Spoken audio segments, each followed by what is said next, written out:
Good evening, everybody, and welcome to tonight's On the Sofa. Firstly, I'd like to wish you all a happy new year from everybody at the Supporters Club, and hope you've had a good Christmas and New Year period. Just a couple of things. All members had an email from us regarding the warm room initiative that they're trying to get off the ground at the club. We're asking for volunteers to work shifts, which is the warm room. They're hoping to going to be open Monday, Tuesday, Thursday and Friday evenings from round about 3:30 till about 6:30. So only a few hours. So we're trying to get as many volunteers as we can to help out that. So if you want to put your name forward for volunteering, please get in touch with us and we'll pass it on to Debs and Dean, who are the organisers of it. So you can come through our website or just put a comment on here tonight if you wish, and then we can follow that up for you. And I think really we ought to say something about social media and the abuse. I've seen a lot again today and last night. All we ask is please, if you are going to write something on social media, please reread your tweets or post twice before you actually press that button. Would you be happy if your family actually received a message like that, like that you're going to put on social media? Just ask yourself that question, because it is sad. Mental health is such an important issue, and this is doing us no good at all. The abuse and things like that people are getting, and I'm not saying it's just footballers or managers. It is all over, but especially the last yesterday and today has been just extraordinary about what's been going on. So okay, that's just my view. It's not come from the club, that's just come from me. So okay, so we have got the pleasure of having Darren Ward on with us tonight. So let's get Vic on and we will get straight on to it. Hiya, Vic. Hi, Chris. Well said. And Jonathan Chandler says, well said. So well done. Happy New Year. Happy New Year to you. Even though I saw you yesterday. Yeah, apart from yesterday. We've took that out of our memory, haven't we? We've banked that. Yeah. I should say SAS travel, of course. Our next away game is at Walsall, but that's about 6 months away, it seems. I think it's the 21st, isn't it? So phone bookings for Walsall are taken tomorrow night from 7 o'clock with SAS travel. So if you want to go to Walsall through 21st of Jan, then phone bookings are available from tomorrow night at 7 o'clock. So there we are. Fantastic. Thanks, Vic. Right. So I'm going to bring Darren on. Hi, Darren. Hi, guys. How you doing? Hi. All good. Good to see you. And you. Right. So I'm going to leave you to you and Vic. I will be back soon. So if there is any questions, please leave them in the comments. We will get through as many as we can. As usual, I will be collating any comments or anything that you want me to send on to Darren if we don't get through them. So I will do that. Mark is on questions tonight, so we will get through as many as we can. Okay, right, I will leave you to it. Thanks very much indeed, Chris. Darren, very good welcome to you and a very happy new year to you. Thank you ever so much for joining us today. It's an absolute pleasure. How are you doing? Yeah, really well. Stepped into 2023 and so far so good. So hopefully many good times and we all have a healthy and happy new year. When you said 2023, you're talking to somebody here who's struggling to find out it's not still 1969, quite frankly. It's unbelievable.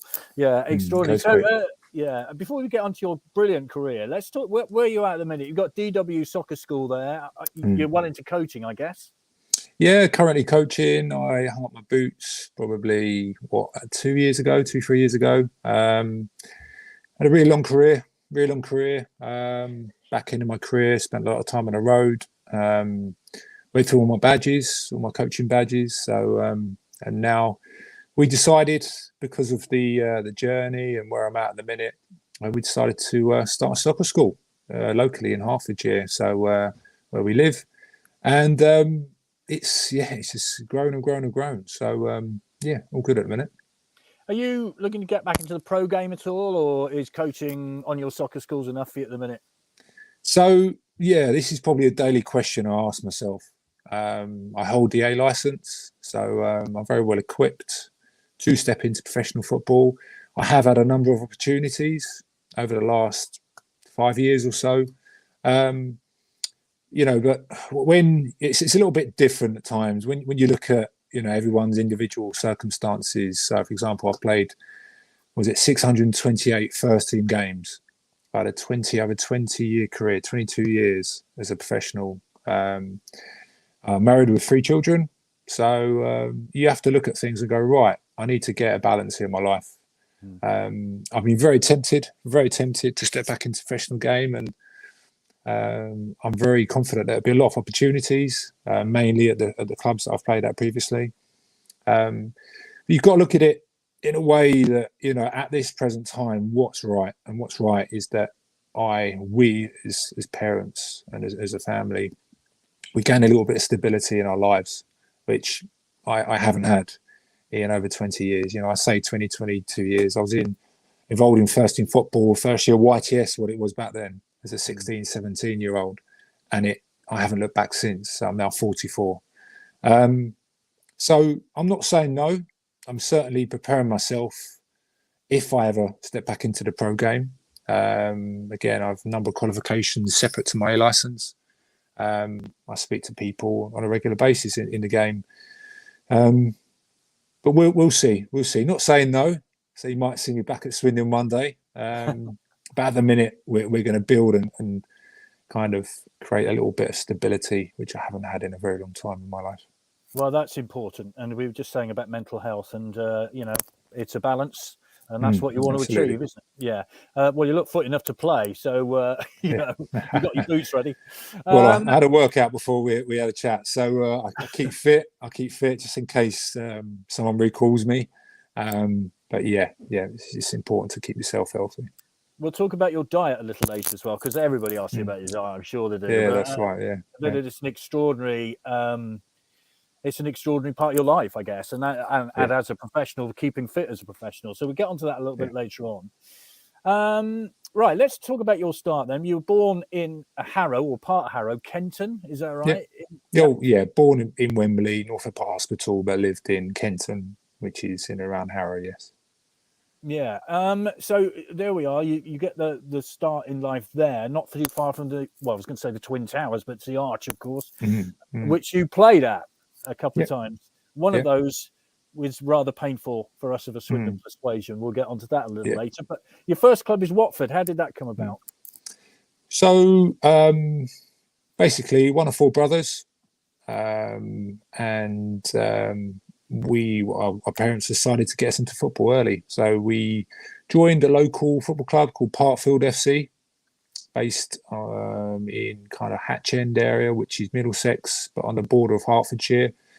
And from there, it was well known, a grassroots club for bringing through good players. There's a high standard. So probably now the equivalent to like JPL, EJA, which is below academy football. And all 4 of us brothers were very lucky to be in very good teams. We all got picked up by Watford FC, all played for Watford Academy. At the age of, I was probably about 13, 14 at the time, my opportunity came. And I took it with great pleasure, because a few of my friends had joined academies, and I was kind of like looking for an opportunity. But what I didn't realise was how good the youth team I was stepping into, which probably in the history of Watford FC was probably the best youth team, certainly top 3 of the history of the club. So I certainly had my work cut out to stay in that squad, and certainly compete against trialling players, which was probably on a monthly basis. Up until 16, when I signed YTS forms, which is what they were back then. Now, you said 4 brothers at Watford. That is an extraordinary achievement, isn't it? I mean, how often does that happen anywhere? Well, do you know what? It's funny. It's one of those things that I think we probably made it look easy, which it wasn't. It certainly wasn't. Our parents, as you can imagine, had to drive us everywhere. One car. we weren't privileged to having 2 cars or a lot of money to do what we wanted. It was kind of relying on lifts, trying to, organise with other parents about logistically getting to where we need to, because at one point we were all playing. Then it was walking, getting a train if needed at times. We just had a real drive, a real kind of work ethic to go and achieve something which was, what it looks back, all 4 in academy, 3 out of 4 professionals, and over 1,000 professional games between us. Looks easy on paper, but it was very hard, very difficult.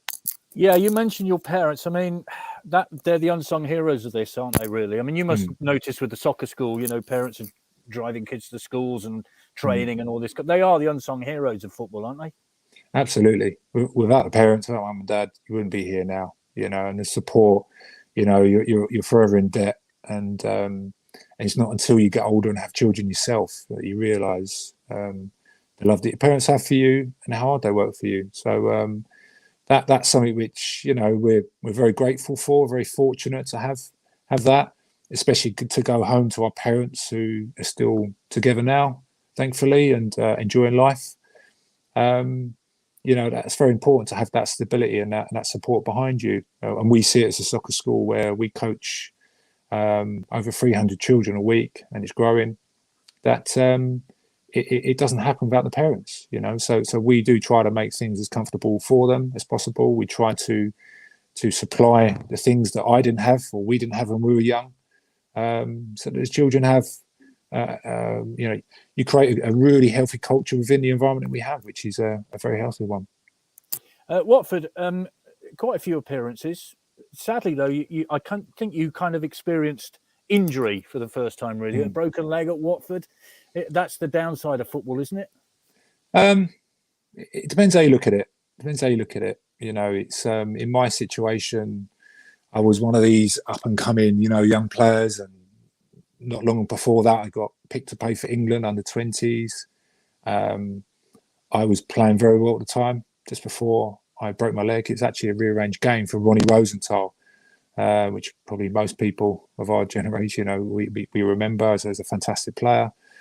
And all of a sudden, there was rumours of Premiership clubs watching me. One of which, I actually joined in the future, Crystal Palace. There was a number of things going on at the minute. But probably from my point of view, and I openly admit this as well, that it was a little bit of naivety for myself. I went in for a challenge, which I should never have got in, how I did. Ended up breaking 2 bones in my shin, 2 clean bones, my tibia in 2 places cleanly. And as much as that hurt, it was a very long process to get fit, 18 months. I learned a lesson.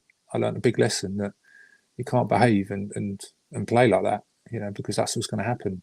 If it didn't happen then, it probably would have happened a little while later because of my mindset I was at the time. Not saying, I've never been sent off in my career, but I'd been booked. And, our youth team were known to be very fiery. And I think that's what Kenny Jack at the time, he enjoyed to a certain degree, that we kind of steamrolled teams, very good players. I think I saw a picture a little while ago, there was 16 players, 15 got professional out of 16, which is extraordinary, unheard of nowadays. So I look at it, it wasn't great and what could have been, I was coming through the likes of Rio Ferdinand, Matthew Upson, and then my career took a sudden nosedive, and I was rehabbing for 8-9 months with a metal plate and 6 screws in my shin. And at 19 years of age, that's not good. Psychologically, that's very hard to get your head around when what I explained earlier was all around you and what had been happening and the word. And someone mentioned to me that Graham Taylor was going to put me in the first team and leave me. I was playing that well. I really needed that at the time. But what it did do is it kind of hit home about what I did have and about how hard I had to work to get back to a level that I was happy to get back to, and the opportunity I still had. which I did. Yeah, psychologically, of course, there's the battle to get fit, and then there's the battle to play again, I guess, because is it in the back of your mind the first time you step on a pitch, that injury, or can you blank it out? How does that work? I think everyone's different, right? Everyone has a mindset. Everyone has experiences which ultimately control your decisions in your life. And, looking back, I was and I still am stubborn, but very, very stubborn. If I wanted something, I would work harder than anyone. And anyone who knew me at that time, especially when I was in that gym on the rowing machine, on the bike, on the cross trainer, they saw it because I was like a man on fire. And in fact, I actually saw an ex-player, Richard Johnson, at Watford at the academy probably about a month ago. And the first thing he said was, what about you on the rowing machine? So you're talking 24 years ago, maybe. And that's the first thing he said, because they all saw that how hard I was working to get fit. And so it gave me an incredible amount of drive. And I didn't want to lose touch with that opportunity that had been presented to me and all the hard work I'd put in previously and my family. And that's what I did. I worked, I've never worked as hard in my life. Even when I joined Swindon with the Canio, I'd never worked as hard as what I did in that gym, getting fit for my leg. Wow. And that's something, having heard what a lot of the players have said about Di Canio's training. Obviously, we'll spend a great deal of time about your time at Swindon, but from Watford, you go out to loan to QPR. But then you come back to Watford, and then Vialli has taken over Watford. And I guess the parting of the ways, is that how it came about? Yep. I went on loan under Jerry France at QPR. I had a good time there. He tried to purchase me through 2 or 3 times from all accounts. Graham Taylor wouldn't have it. He was delighted that I was fit finally. Put me into the team in the Premiership at the time. Played the last, 11, 12 games in the Premiership. Done really well. Flowed straight into the next season in the Championship. Played, 48 games or something like that. Played a lot of games. But then Vialli come in with a lot of money the club had there, which Graham kind of kept. He didn't really dip into too much. And it was like a wave for the club. I think he released about 15 players around that time. The club captain, Robert Page, a number of very good players who we were close. We were close of getting back into the Premiership. We just probably need a little bit more in certain areas. But he had his own mind. He wanted his own thing. He brought in some players who we heard were on ridiculous money for that time, and there was a lot of friction around. I wasn't really given a chance. I think I played 1 game in the cup. We won 1-0, the first clean sheet of the season. Not even in the squad the next game. So I kind of knew that it's time to move on. And if I'm being honest, it was probably one of the best things that happened to me. And join Millwall. I was very happy to at the time. Yeah, £500,000, which is a lot of money back in the early 2000s, isn't it? And there, of course, you famously earned the nickname the Peckham Beckham. So tell us about the Peckham Beckham. It's a haircut, I understand. Is that right? I think it was the haircut and maybe my lifestyle at the time of clothes and cars and stuff like that. When you're young and you're kind of experiencing life and what it brings and what you like, what you don't. Basically, I think I walked into the club one day and it was kind of like the local newspapers, South London Press or something like that. And on the back, it was a big picture of me and it said the Peckham Beckham. And it was me with my wavy hair, kind of waving up to the crowd, or would have been my parents and my girlfriend at the time, who now is my wife. And it just stuck. Social media wasn't what it was then, what it is now. But it just seemed to kind of run through the whole club and the surrounding area. And it's still with me now, the Peckham Beckham. So. Yes. Of course, I'm guessing the highlight, though, came in an FA Cup final. I mean, I know, sadly, it was a defeat in the FA Cup final, but tell us about that experience. What is it like for a professional footballer to reach what for many is the ultimate, isn't it? To play at Wembley in an FA Cup final. Yeah, so it was actually at Cardiff Millennium Stadium because Yeah, they of course. were Yes. constructing Yes. Wembley at the time. But still, what a kind of ground that is. It's a funny one because how has Millwall got to the FA Cup final with the budget, the Championship side? We had quite a few injuries, especially in the semi-final against Sunderland. It was incredible. It was just one of those moments in history that we all look at, and even now I look back and wow, you're playing against, the mighty Manchester United at the Millennium Stadium, marking Van Nistelrooy, Ronaldo, Scholes, Giggs, Keane. What an achievement! You look at it, we had a few kind of, and it wasn't a squad full of superstars either. It wasn't like, oh well, you've a top player who's moving on. There was Timmy Cahill who did move on, but apart from that, I think most of us stayed after that final.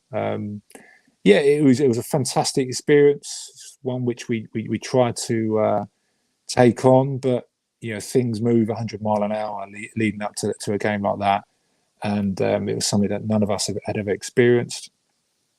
If I'm being honest, the real big game was the semi-final. That was a big game for myself and many others, because we knew that the final was going to be very difficult, but the semi was the one we could win, and it was at Old Trafford, and it's the hardest game of my career, and I've said this many times. It's one of those games where we've gone 1-0 up quite early through Timmy, a ricochet. I think it was rebounded after Paul Eiffel had a shot, and Timmy put it away, and then not necessarily the first half, but certainly the second, we just had our backs against the wall most of the half, and I made the fatal mistake of looking at the clock, and it said like 65 minutes or whatever it was, and I'm like, oh no, we are really, really struggling here. And but we done it. We got through. In fact, on my Twitter picture, that was me celebrating when the referee blew the final whistle. That was me. The light I had, it was like nothing else mattered. We're in the final here, the FA Cup final, the biggest probably domestic cup competition in the world. And it was absolutely fantastic. I bet kids who come to your soccer school dream of that, don't they? Yeah. You get the question of, have you played against Ronaldo? And you said, yeah, I played against Ronaldo, and I played against and with Harry Kane and Gareth Bale, and and they're half don't believe you. What you're doing here if you played against these kind of players, elite, top best ever players in the world, arguably. And it's nice to talk about it, right? I'm a very approachable guy, and always have been. I'd like to think every club I've been at, that whoever's met me would say the same. I do like to give my time, because I know a lot of supporters give their time, an incredible amount of time. What we're doing now, it's incredible commitment being made, and one that I hope supporters appreciate and enjoy. Well, it's a very lovely way of you to say that, because sometimes people look at modern football and say that the headphones go on, they're in focus, blah blah blah, and sometimes that connection is lost with the fans, and that's a great way of suggesting that you as a player wanted to be connected to the fans. So it's nice to hear that. For Millwall, then eventually go to Palace, as you mentioned, £1.1 million, which again, at that time, 2005, a lot of money. I mean, are you aware of that, or doesn't that matter? It's not your concern, really, is it? Yeah, I think that was what it was at the time. I'm in no control of that. The only control I have is that I perform to the best of my ability, and I think it's fair to say that my last 2 seasons at Millwall, I did. I got player of the season 2 years in a row. Stakes are high. You have to pay for players who, are playing to that level. And this is ahead of Timmy Cahill, Dennis Wise, Barry Howells, Jody Morris. I was getting player of the seasons ahead of these guys. And I was playing very well. I had an opportunity to leave after the FA Cup final. I didn't. I committed to a 3-year deal at Millwall. And although it looked good on paper to begin with, it certainly took a bit of a nosedive, and everyone knows that. It's not a secret. Everyone is aware of what happened there. But I'm kind of in, it's like, you're a commodity, right? People buy you, they sell you, they want you, they don't. So I just got on with it, to be honest. I wanted to get going. I wanted to get back into the Premiership. I wanted to get back into the Premiership through the Championship. I turned down opportunities to play in the Premiership at that time when I signed for Palace, who just got relegated from the Premiership. And I just basically wanted to get on with it, wanted to get on with the job, wanted to look to do the best I could. And again, I had a very good season there. Played a season once more, three in the spin, which I'm very proud of. It's not a thing that I'm boastful about, but I'm very proud of it, because that's very hard to do as a centre half, especially how the game's grown in the modern day game. You don't normally see centre halves. It's normally the strikers, midfielders, wingers, the fair players. It was a bit of a tricky one, a bit of friction between the two sides naturally, but it was one which was kind of out of my control, and again, I've been very open about this. At the time, you can't really say a lot, but when things change, you can open up a little bit. Still professional as I am, I'll always talk in a professional manner and treat people with respect. But it was a difficult time when I moved. It was a very, very hard decision to make. Yeah, you mentioned Dennis Wise, of course, who went then on to manage Swindon a little later in his career. I mean, the moving around as a footballer, that's tough, isn't it? I mean, you've had a lot of loan spells. You've mentioned family life, which is obviously very, very important to you. And sometimes we forget the families in all this, don't we? It is a tough gig, isn't it, when you're moving from club to club? It is. It's not easy. It's, one thing I kind of learned as I got older, that you're probably not going to see the best of that player within the first 6 months, maybe even season, because of the fact that you've got to settle. You've got to settle within the group. You've got to settle within the new environment you're in, inside and outside of the club. There's a lot to deal with. There's a lot to deal with, and it's not an excuse. It's part of life. It's a challenge that you have to find a way, and that's what I found. It's we are human beings. I know that a lot of players, especially high level now, get paid a lot of money, but that doesn't mean that you automatically play better if you have injuries, if you're tired, if you have a number of things going on outside of football. There's a psychological side to this. There's a physical side. We'd love to say, switch a button and we perform. But it doesn't happen like that, and I think players are getting supported more nowadays, which is great. I think clubs are very understanding. I think on many levels, where you're seeing a number of different coaches supporting the squads and the manager, the recovery, the fitness, the lifestyle, it's improved, which it's had to. And so, I think players are in a better position on those sides. But I think, something like social media is a challenge in itself. Some, for a number of reasons, again, some engage with it more so than others. I've never really been too engaged with it myself. I see, social media, you can use it for many positives, but at the same time, there is a side to it which could be better.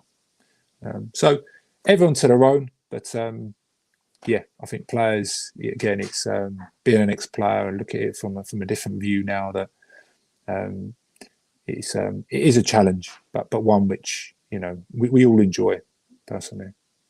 We moved to Wolves, and then we're going to get on to Swindon very soon, but I wanted to go on to Millwall, because you go back to Millwall, of course, after you were at Wolves. And there was a certain game at Wembley in 2010, which you played in, obviously. And it's quite appropriate at the minute, because you'll be aware that Charlie Austin has just come back to Swindon. Just seen, fantastic news. Yeah. and you'll be aware what happened in that game with the very famous bobble. Yeah. Take us through your memories of that 2010 playoff final. So we played against Swindon, didn't we? Leading up to that, it was quite close, wasn't it? End of the season. It was the end of the season, yeah. Yeah, and we were on a very good run. You know, we had, I felt, comfortably beat Huddersfield leading up to that, and we were in full control. You know, we were very dominating. We felt, especially in the away leg at the Den. And looking forward, you know, it was going to be a tough game, whether it was Charlton or Swindon, right? You know, we knew that. We knew that, you know, you had two very good strikers, one younger than the other, very dangerous in around the box. But we just, as a group, again, you know, where we're at, we felt very confident that we could win that. It took a centre-half to score the winning goal, Paul Robinson, the first half from a corner. And then maybe, you know, Lady Luck was on our side when, you know, the famous bubble come up and Charlie kind of put the ball wide. I remember it vividly because I remember Paul Robinson received the ball and I think he went to play a diag and he miskicked it. It kind of went straight through. And I was kind of recovering. I was trying to chase Charlie and I just shouting out like miss or shank or whatever it was at the time. And you could see as soon as he hit it, it was going wide. And that's not like him. That would 9 times out of 10 be in the back of the net, even at the age he was then. So we were under a lot of pressure second half, but I didn't really feel at any one point that you know, that, I'm not saying we're going to lose, but it was cool. You know, it's going to go the other way. It was a 1-0 result. So on paper it looks close, and they'll be disappointed, as you know anyone would be. But for Mill, for the club in itself at the time, it was a great achievement. Yes, it still hurts. I mean, you know, hey, there we are. Well done. That's all I can say through gritted teeth. No, understandable. Yeah. So let's get on to Swindon then. Eventually, January 2013, I think. Initially on loan, and then permanent. And there's a very nice picture when we put this out, the fact that you were on tonight. And Joe Vincent replied on Twitter. He's put a picture of your shirt. He says, I think you've seen it, haven't you? Absolute legend. One of my prized shirts in my collection is that of his from the 13-14 season. So, and also Adam says, top man, Wardy. A great defender for us and always welcome back at the county ground. And there are many questions coming in like that. So let's get on to the start of it. And Lee Jackson has put this question, so I'll put this to question. What was the main driving factor for Darren to sign for Swindon? So what was the main driving factor? So I at Mill at the time, things had changed. I was 32 years old. I wasn't the same player I was first time round at Millwall on my second spell. I openly admit that.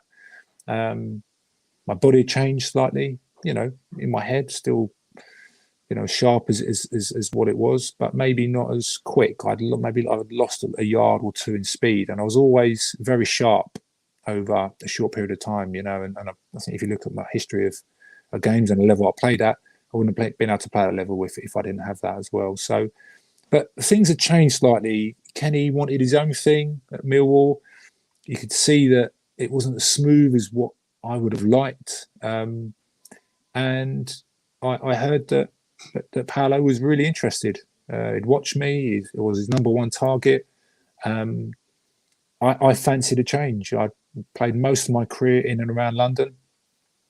And I heard a lot of good things about Paolo. I spoke to my agent at the time, and he said, this guy, he's going places.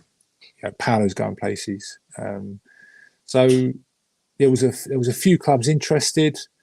A couple overseas. I had interest overseas in China and Belgium. And I looked at it and I thought, right, you know, we'd had our son and our daughter, first two children. It's probably a little bit late to go overseas now. That's one of those things that we decided not to. So we wanted to stay in the UK. So I went up to see Paolo, had a good chat. He was impressed. I was impressed. My agent was impressed. And we decided to sign on the dotted line. It was a league below. But what I saw, like when I come back to Mill the second time, the squad looked good. And it looked like it was going to challenge. So I was really happy to sign. It was the first time that I'd moved my family with me. We loved our time in Swindon, really settled down well, made some lovely friends, still speak to many people in Swindon now.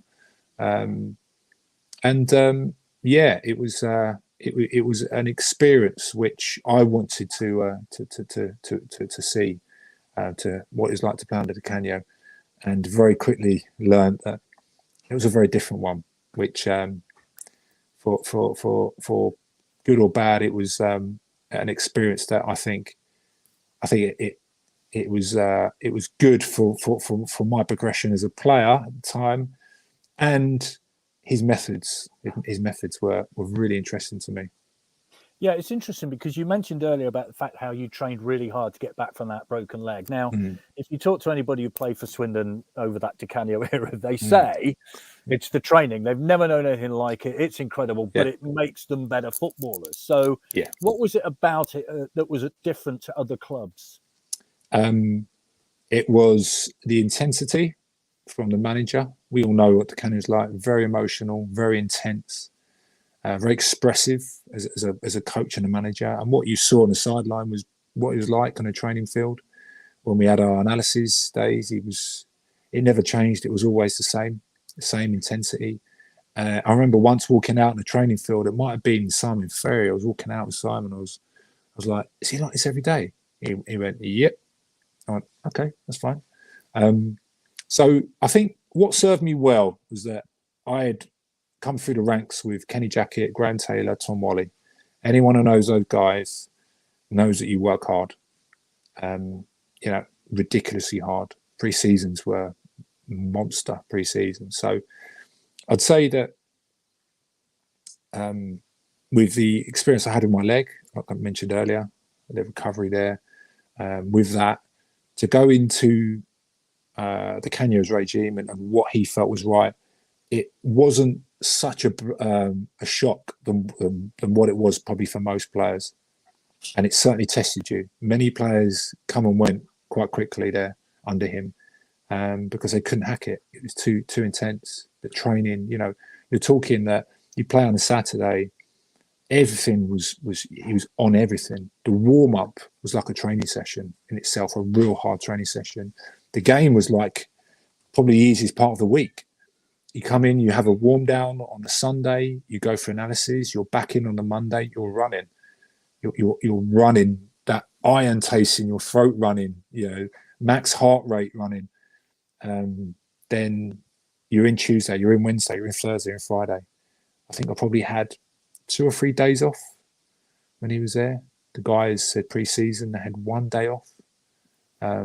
It was full on. It was full on. But on the flip side of it, we were performing. We were the fittest. We were certainly probably arguably the most organised. He was getting across what he wanted. And for that reason, I enjoyed it. I did. I enjoyed it. I enjoyed my time there. I enjoyed learning from him. Very smart guy, Paolo. Very smart guy. Surprised me how much he knew, considering he hadn't been a manager for too long, and his methods. I enjoyed it. I really enjoyed my time. What was it about that team then that bought into it? Because you've got a group of players and they have to buy into it, don't they? Sadly, the success of getting to the championship didn't materialise, which we'll get to in a minute. But what was it about that team that bought into it? Because I'm guessing that if you fell out with him, that was it. There wasn't a way back. Is that fair to say? Yeah, absolutely. Well, saying absolutely, I remember, was it the first away game, Preston away, when Wes had that situation. Yes. And I'd never seen anything like it in my life, and I'd seen a lot of things, playing for Mill, being under Graham Taylor and Canio at Watford. And on reflect or sitting on the bench. So I think all the new signings, no one started. I think we're all on the bench. And Pal was very much about making everyone aware that he was in charge, very authoritative, which, okay, it's fine. No problem. I'm used to that. I get it. I'm older than most. I'm more experienced to understand where you're coming from. No problem. And where Wes got pulled off, I actually thought it was quite harsh on him, because I don't really think, and when I look back at it, that he was the one who made the big mistake, which is what got under the Canio's skin.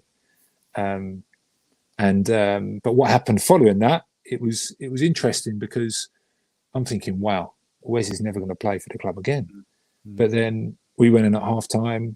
I think Wes had calmed down a little bit. He was fuming, Wes, and I get it. I get why.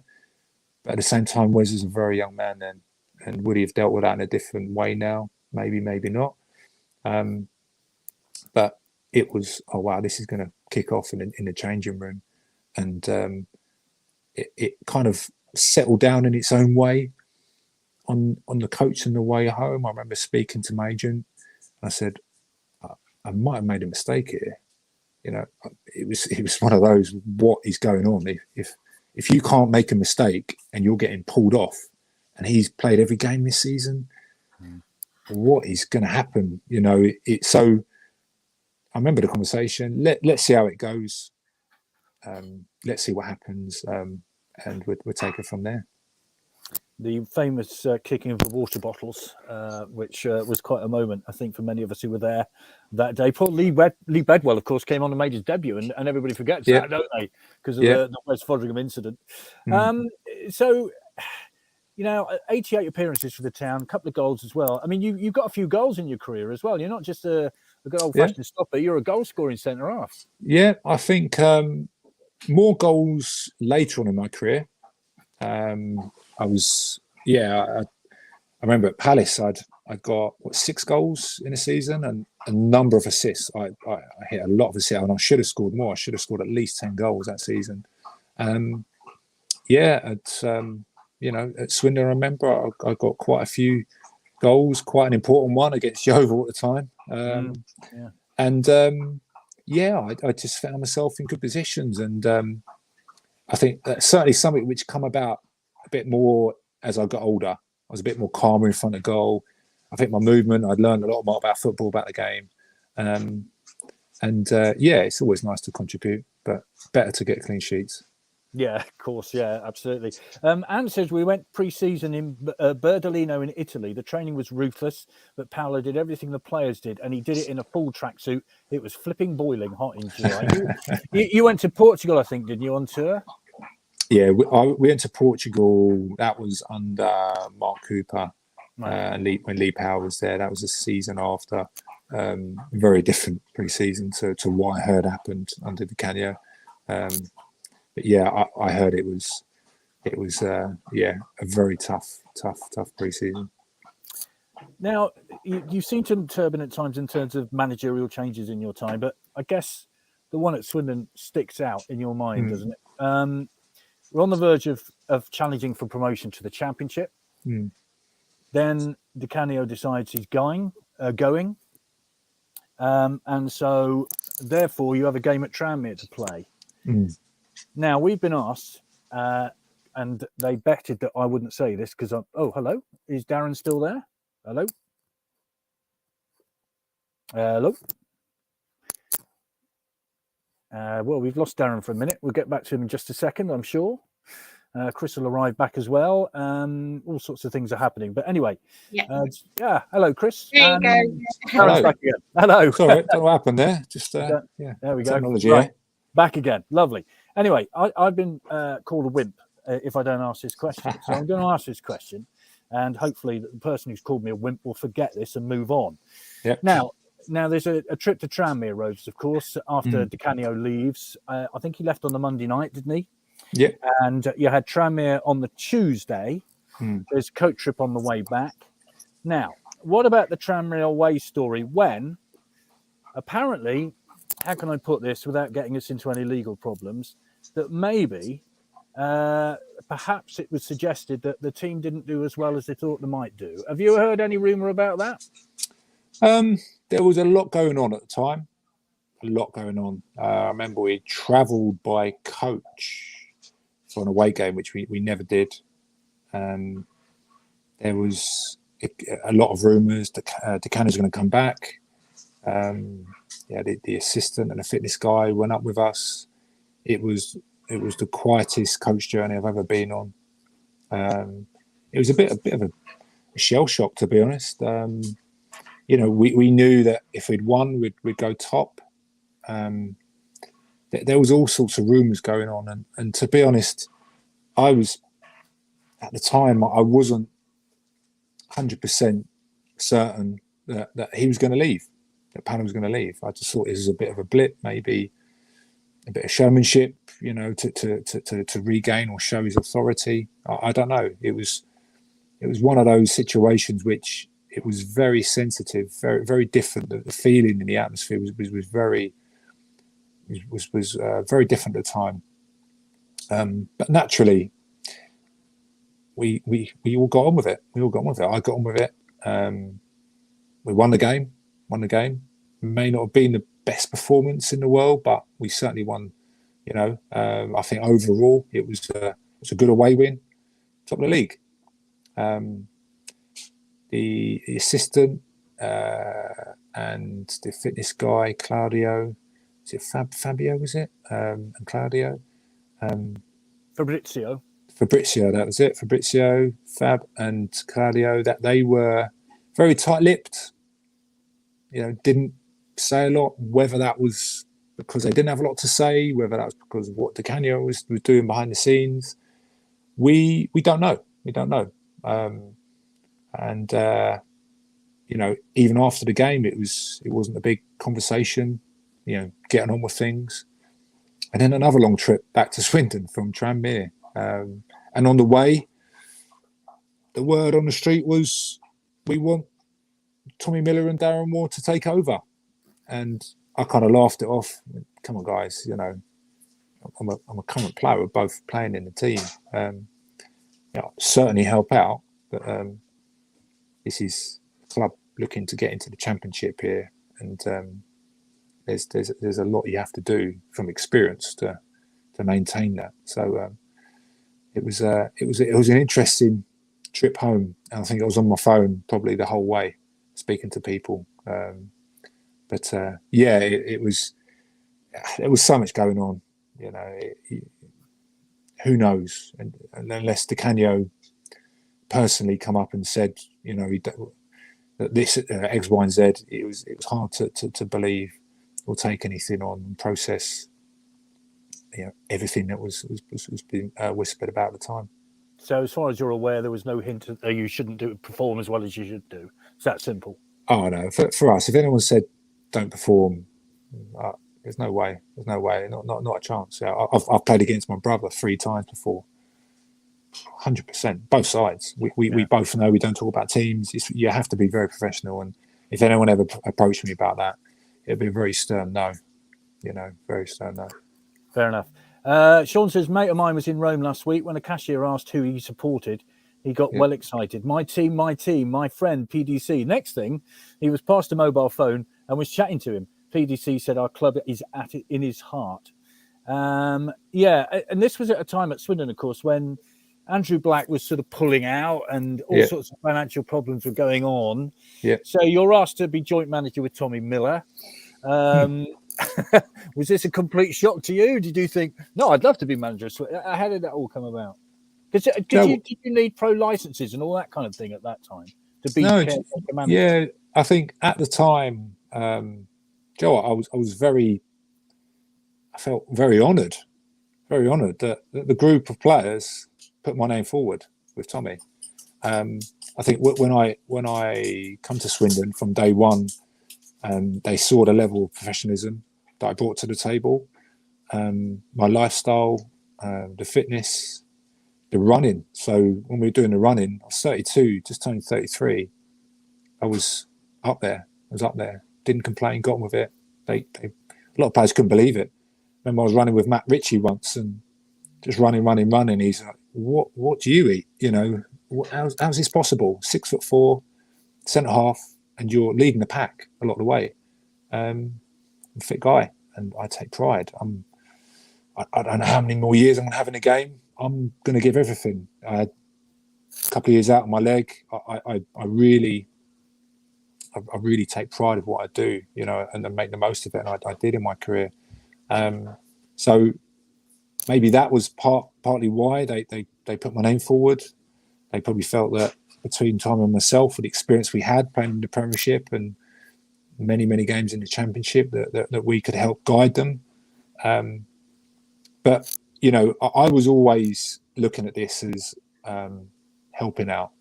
And I said to Tommy Miller, Tommy, I want to keep playing. You know, I'm more than happy to do this. I'm more than capable of doing this. I didn't have a single coaching badge, to be fair. I was planning to do it.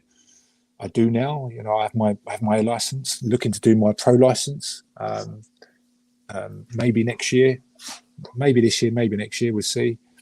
And you know, but what I did have is I had a lot of experience in business. So I had a number of businesses leading up to that and then around that time.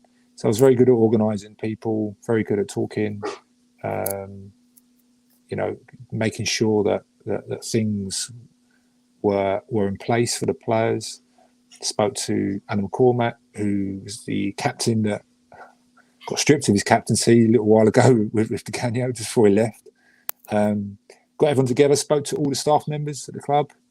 You know, I certainly went around and made sure that everyone was comfortable and happy whilst I had that interim period with Tommy. We had many hours on the phone, Tommy and myself. I think Tommy was looking at it that maybe he would want to take it.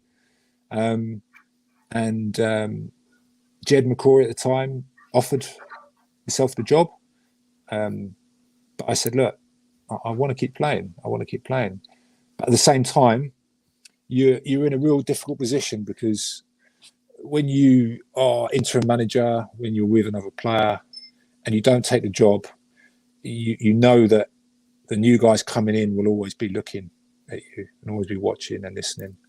And I knew that it was going to be a bit of a tricky one after that. After I turned down that and didn't hang my boots up and, you know, started to look to get my badges, and which you can do quite quickly if needed. And if you're seen to be doing that under certain circumstances, it's fine. But yeah, it was a funny period, and but it was one which I thoroughly enjoyed. Tommy and myself thoroughly enjoyed. Matt and Richard, of course, went to Bournemouth, didn't he? And this was, I don't know, rumoured to be the reason why Canio left and all that kind of thing. And it was an extraordinary time. I mean, for all his faults, Canio, and I'm sure he's got some, but, you know, for all his faults, it was a time when Swindon fans just, the walking out to the middle of the ground with the scarf up and all that kind of thing. It was, you know, we used to take sweepstake in the Arkle stand as to which minute he would hit the plexiglass. You know, it was just, you know, a bonkers time, wasn't it? Yeah, but do you know what a great time for the club as well, though. Right. You know, Paolo Di Canio has been the manager, a fantastic player, great character. Honestly, I can't emphasise his standards. It's so high. You know, and people speak to me, who are the best managers who have managed you? Paolo's up there. Paolo is up there, 100%. You know, his knowledge of the game, how he wanted the game to be played, was very impressive. And I've worked under Mick McCarthy, Graham Taylor, Dennis Wise, Brendan Rodgers. You know, some very good managers here. Gianluca Vialli. Paolo's up there. He's up there. The only, I think that, and if he's honest with himself, I think that he would admit this, that you can't at times, you know, that how hard he was working players. You know, is it sustainable throughout the whole season? It's questionable. I think the modern day fitness coach wouldn't agree with that. And I think when he left Swindon, how he, you know, in my mind, this guy's smart. He's going to adapt to coaching Premiership players, top, you know, big dog players and players on international level and a lot of money. but it seemed like he didn't. And so maybe that was a bit of an area, a bit of a downfall at that period for him. But yeah, it was. I thought it was a wonderful time, but it was disappointing for me personally that he left, because I felt that there was only one way we were going, and that was to the Championship automatically. Yeah, and of course the Brentford heartache in the playoffs. That bonkers second leg at Griffin Park when Aidan Flint gets that header at the death. Yeah. Sadly, goes to penalties. That team should have gone up, shouldn't it? Yeah. You look at it. I know Paolo wasn't happy with Matt leaving, but Matt Ritchie wasn't the only player in that team. He was a very good player, and he contributed a huge amount. Personally, and look, I don't know what went on behind the scenes fully. So if that was the main reason why, and there was a clause that they had to speak to him before that he left, which is what I heard, and they didn't, and they just sold him. If that was a reason, really, all this hard work, and we're so close to get an automatic promotion. That was hard to take, because I would love to have done that at that time in my career, on a personal note. I just think that it was a real strange time, and then to get to the playoffs, because we had a bit of a dip, and then we come back again. Contributed a goal against Coventry away, which I was very happy with after that week. I've got a question here. Anthony says, did you enjoy your last gas winner at Coventry in front of over 3,000 Swindon fans on a dog of a pitch, if I remember rightly? It wasn't a great pitch, was it? Oh, no. I remember Mark Cooper had come in with Kevin McDonald, and we were warming up. And, oh, wow, what a pitch this is. And after everything that had happened, we've obviously taken temporary charge with Tommy. And, I must say that how we didn't win both of those games was beyond us, because the stats that we looked at, I don't think that the club would ever see stats like that again, especially the second game. Can't remember off the top of my head who that was, but we were so dominant. I think I had one shot on goal and they scored. It was actually an old friend of mine from my Crystal Palace days, Tom Sawes. We just, we looked at it and we thought, right, well, the team's still good enough to get promotion. They brought in a couple of young guys from Tottenham, or 3 young guys from Tottenham, Nathan Byrne, Massimo and Alex Pritchard. Unfortunately, Nathan got sent off. I think it was extra time. It was the first few minutes, which made it harder for us, with 10 men against Brentford, who are a strong side. But yeah, it was just one of those things. I'll be honest, I if I look back, an era that I would have maybe taken a bit of control of myself as a captain, I would have taken a penalty. For Miles Story to take a penalty at that stage, I walked off after, and I would say disappointed in myself. I think I should have taken a penalty. I should have stepped up. I was good at penalties at the time. We'd practice them. A young lad to come on and expect him to score under those circumstances. A lesson learned from me as a captain. Yeah, we went through similar heartbreak at Port Vale, of course, last season, which meant the club didn't go to Wembley and missed out on the possible chance of promotion again in the playoffs, which is a hard way to go out. Right, let's come to the end then, because it's a question from Martin Smithers, and it says, and I kind of find it's ironic that the club that you played your last game against for Swindon, I think, was Wolves, one of your previous clubs, of course. Yeah. And, yeah. What happened at the end at Swindon? Did it cross your mind after the 4-1 defeat to Wolves that you wouldn't play again for the club? By the way, great player and leader for us, turning out for game after game, leading the line.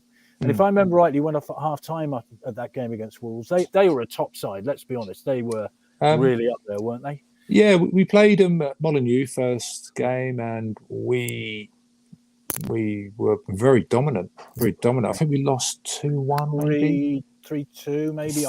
Maybe 3-2. Yeah, it was a scoreline, very close game. We were dominant. I spoke to Luke Williams after the game, and he said, how have we not won that game? Ryan Mason was fantastic. We played them off the pitch. Absolutely played them. We broke lines at will. Free will. It was a very straightforward game, but we couldn't score.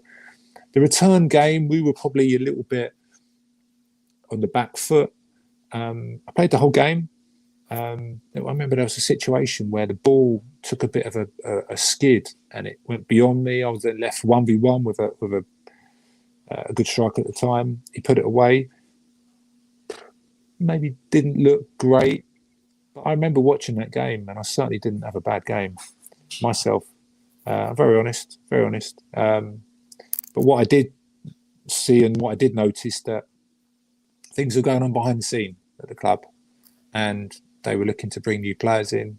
That was my last game, but it is what it is. It's part of football, part of progression. What clubs want, if they want something new or a younger player, and of all players as well, the young man, he's gone on to do some great things at Southampton. What a player to be replaced by. So I was very happy to pass on some very good experience and knowledge to these guys. And it is what it is. I got told by Mark that he's going to bring in a young player, and at the minute, playtime is going to be limited. Although it was a bit of a tough one, because about 2 weeks before that, I was approached by a fan who was, just generally chatting and said, "Hi Darren, I had a chat with Mark Cooper," and I asked him, "Who have been your top 3 players this season?" And the first name that came out of his mouth was me. And I knew I was playing well. I'd done well for the club, played loads of games, kept going. I think I probably made the most appearances out of everyone that season up until that point. But where you've got such a young squad there, it's such a young squad.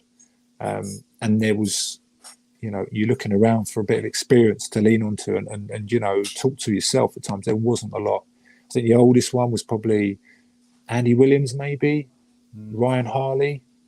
And they'll be honest, they're not two leaders. They're not at the time, they weren't really two individuals that will take the game by the scruff of the neck or training and drive you on. So it was an experience. It was, I've always said I love my time at Swindon. Things happen. Sometimes you leave, in a great way that you'd love to. Other times you don't. But I'm not gonna, I never did. I saw Lee Power, handshake, Mark Cooper, all no problems at all whatsoever. Could have been dealt with better personally, but that's football, right? And I'm not going to let that, take away anything and all the positives that come, like the St John's paint trophy, which we were so close to getting through to the final. For example, the playoffs. The appearances. I think I made 88 appearances on the spin. It was an incredible run I had at the club. So no, I've only got good things to say about the club, and really, really, really enjoyed my time.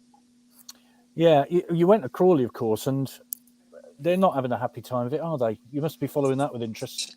I've no idea what a Bitcoin is. Have you any idea what that is? I've heard of it. Yeah, I've heard of it. But do you know what? I've actually, a good friend of mine plays with Crawley, Tony Craig, and I was actually messaging him yesterday. Lovely guy, Tony, and a real good professional. I think he's 37 at the minute, and he's been trying to beat my target of appearances in football, and he's done now. So I'm very, very happy for him, very proud of him, because he's a lovely guy, works hard, and that they're having a bit of a sticky time, but these things happen. You wanted to get to 600 appearances, which you did. Was that always in your head, or was that something laterally? How did that work? Yeah, I want to make the most of my career. I was out at a crucial time in my career as a 19-year-old with a broken leg. 18 months with a metal plate and 6 screws in my leg, and missed an incredible amount of important football at the age I was, which, looking back, especially as a coach now, wow, 19 to between 19 and 21. Those times of your life of learning and of progression and development is crucial, and I missed out on that, a large part of that. So I felt that I was always a little bit on catch up, and I was very, very keen to hit. I wanted to play till I was 40, which I did. I was under contract at Yeovil, 39, I think it was, and then I went and played for Hemel for a couple of seasons in National League South. There was opportunities to play in the league, which were too far from home. So yeah, it's one of those to hit after what happened early in my career with broken leg, to play 628 first team games at every level, professional level in this country. I'm very proud of. I'm very proud of. Yeah, so you should be. I've got to mention the diet because, you are quite famous for it. I mean, most of us are now hitting January thinking, goodness me, too many nuts, too much chocolate, too much this, too much that. The diet, first of all, how do you pronounce it? Because it looks like Paolo, but is that how you pronounce it? Well, yeah, so you've got a number of different methods, right? You've got paleo diet, keto, you've got, 5-2, you've got just so many out there. And I not only took interest in it for my football career, but for my life. We live in a very fast-paced lifestyle nowadays, and it's only quickening up at the minute. So you have to give yourself a bit of time, care and attention at times, and to get a good lifestyle, to get a good balance is important. And life is lifestyle. It's not a diet. It's not you're sleeping. It's a lifestyle. It's a combination of things that needs to be looked at and needs to have a lot of care towards. So I have tried a number of things over the years, and I kind of lean on my DNA now. So I've had a DNA test, DNA fit test, and I kind of lean on all the experiences I've had and live a lifestyle that is good for me personally. And we're all individual. We all have our own DNA, and we all have our own lifestyles and commitments in life. And personally, what I see and what I feel is important is to look at that and look to improve those areas that present themselves in your life. So when you can and where you can. So that's what I do now. It's a bit of a mixture, but you need to find out what you are, who you are first before you engage with any diet or fad or whatever is out there. Fair enough. Tony says, getting back, talks very positive about methods of training and coaching. John says, would Darren consider coming back to Swindon in a coaching capacity? I think you said you've got to complete your pro license. So is that right? Or yeah, no, I've got my A license. Right. Okay. I've got no doubt what I've got. Yeah, there's coaches who have gone into the Premiership with an A license and then done their pro license. So I hold the highest coaching badge out there. The pro license is not a coaching license; it's an addition. And if you want to coach in the Premiership, international manager, so it's the 4 out of 5. I do plan to do my pro license. I don't need to yet. I don't need to have my A license for what I'm doing, but I have kept myself busy. I've been coaching every season since and when I was playing. So regular football, regular coaching. I have my methods. I have my views on football. Last season, I helped a club get promotion. This is grassroots 11v11 and a cup final, lost on penalty. So I've continued that. I've continued working at my game, my ideas. My brother Elliot is the current under-18s manager at Colchester. He's working through his badges as well. So I'm very keen to. I would love to step back into the professional game at some point. If the right opportunity come up, I'll be very interested in looking at that. Swindon is a fantastic club. I was in fact told that my name was in the hat at a point where after Mark Cooper left, that I was one of the favourites to get the job. I was very aware of that, although my name wasn't being mentioned, but I knew I was because I was contacted by individuals at the club. It didn't work out. It was what it was.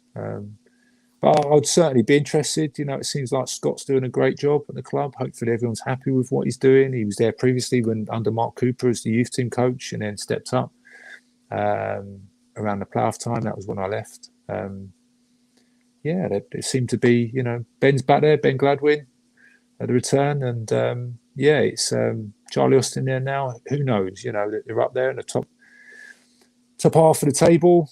It's a tough league to get out of, but certainly achievable, and it would be fantastic to see the club get promotion to a high level, because it's certainly a club that I think should be playing at a high level. Well, we all share that view. And if anybody wants to find out about your soccer schools, I'm sure you've got a website, haven't you? Yeah. DW Soccer School. Just type in DW Soccer School. You'll soon see it. It's a fantastic soccer school, and we just try to help support the young generation coming through, and it's led by myself as lead coach, and we try to implement a number of structures and have a program where we coach children to show them it's not just about football. We're not, we're not expecting to bring through the next Harry Kane or Lionel Messi. It's a case of an introduction, and then those players who are high performing. I'm not a believer in elite. When people talk about elite players, I don't think that's the correct way to coach a youngster, 8, 9, 10 years of age. Something elite, really? I don't think so. I think elite should be left for when you are a professional, top half of the Championship, Premiership. I think that's fair to kind of classify and to kind of confirm what an elite player is, or elite coach. To try to justify that to a youngster, if they all of a sudden aren't an elite player, how do you do that? If they fall out of an academy, how do you now to explain that they're not an elite player? High performing, yeah, you're high performing at that stage, and certain things I've learned and seen, which I feel are correct for the correct reasons, not an ego reason. It's a correct reason, and it's good communication with the youngsters and parents who are obviously supportive of that, as we spoke about earlier. So we have a number of different levels, and I coach mainly the PDC groups, so player development centres, where there are high performing players.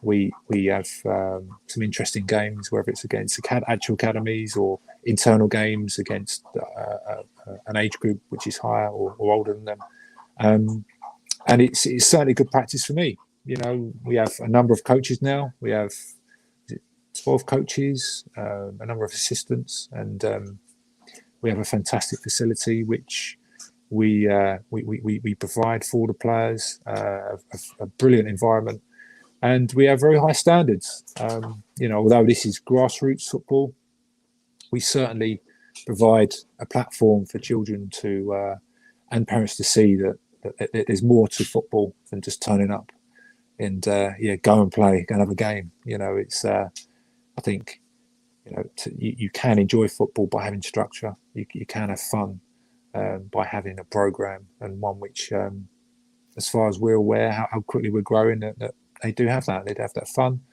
very engaging, and it's a good place to be. Well, congratulations on a fabulous career, because you deserve that, and thank you for your time at Swindon as well. I know there are a lot of people who are very happy when you're here to see you play, and maybe one day, it would be nice to see you back. Darren, thank you ever so much. It's been really appreciate a fascinating chat. Thank you.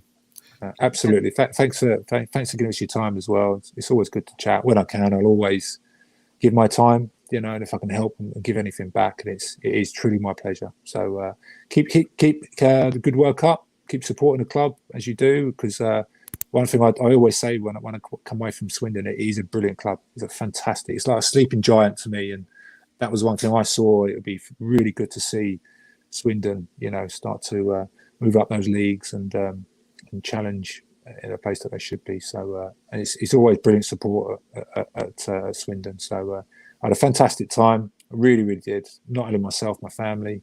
It's a great place to be, and you should be proud of the club. Well, we are. Thanks, Darren. It has its moments, but we are. Yeah, no, it is.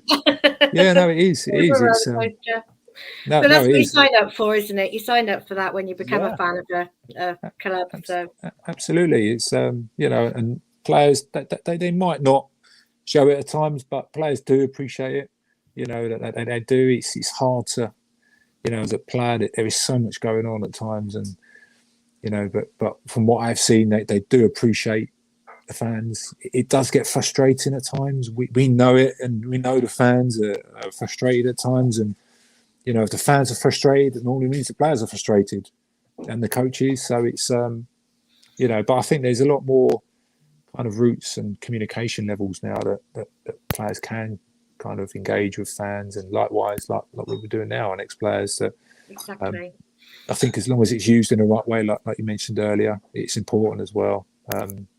We can't always affect that. We can't make people communicate in the right way, but what we can do, we can certainly lead by example, right? And that's what I always try to do. If you lead by example, if you set high standards, then the people who are watching and listening, hopefully they'll take that on board and use that experience. Let me read you some of these comments which have just come in. Anthony says, great guest, very enjoyable listening to Wardy. Daz says, top bloke. Gary, very good chat. Thanks, Darren. Ricky says, great talk, Darren. Lee says, well done, Darren. Thanks for taking the time to talk. Always welcome at Swindon. And proud of you, Darren, as well. So, appreciate it. There you go. Yeah, it's lovely. Really, really nice. And, it would be good to come down to the club and, see the fans again and meet some people. I went down there a while ago, before COVID. I know James Phipps, who's part of Excalibur. He's moved on. I think he's a part of the supporters trust there. So he's he's one of the guys that we're very friendly with as a family, and others there. But honestly, it's it'd be great to come back down, and hopefully sooner rather than later. Yeah, it'd be lovely. Well, great listening to Darren, says Claire. So they're all coming in. We'll send you those comments. Pin them on the wall. Do what you want. Yeah. Well, it's good to hear. I'll collate them and send them over to you, Darren. Anyway. Oh, lovely. Yeah. So do you go to a lot of home games of yourself? Every home game? Yes, we do. Away. Yeah. Good on you. No, it's really it's nice to hear. So how's the feel of the club at the minute? How do you feel it's going? I think we'll tell you that when we're off air, Darren. Okay, sorry. Yeah, okay. Right. Come on, let's have some honesty. Yeah. I was only joking about that. Yeah. But I will. We will close now. So thank you everybody for watching. Great pleasure to have Darren. Thank you so much.